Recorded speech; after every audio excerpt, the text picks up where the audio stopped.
I'm relieved to have this part of this process behind us. In both of the hearings that were today, we still have one more hearing for Mr. Pelham coming up in August. I'm incredibly grateful to everyone at the Boulder Police Department, in the District Attorney's Office, and to Judge Butler for the thoughtful comments he made today, for the opportunity to address the court.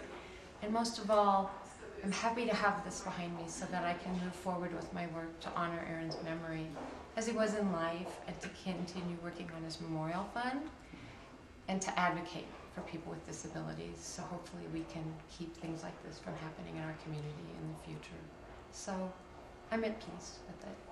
Nothing, as the judge said, and as we all said in our comments, nothing that happens in that courtroom will bring back Aaron or answer the why. So just having it resolved is helpful to our family. And there's a lot that was said in there about the failure of the system, specifically in Arizona. I mean, is that at all any consolation at all, or no? It's just compounds the tragedy. I mean, I don't think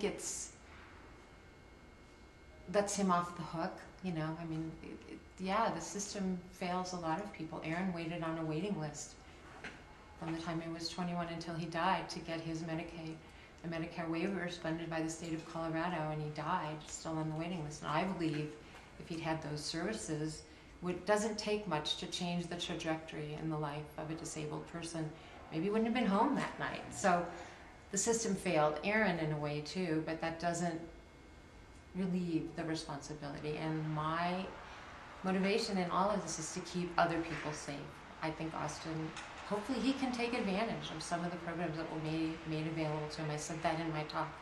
And hopefully he will be able to earn good time and get out at some point and have some time in the community. But right now it doesn't look like he's capable of making those kind of decisions.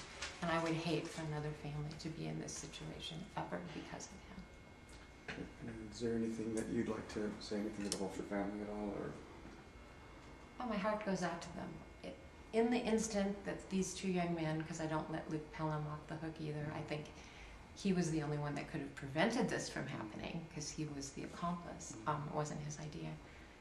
In the instant that those two young men decided to do this, they ruined 3 lives and they created incredible collateral damage that will never be completely mended. And so it's heartbreaking all around. It's just, as the judge said, it's a terrible, terrible, senseless tragedy, and nobody wins. Is there anything that you'd like to add? No, it's just a relief to have this part of the proceeds behind us, and the biggest thing is we'd like to keep Mr. Holford from inflicting this on somebody else. So that's my thing.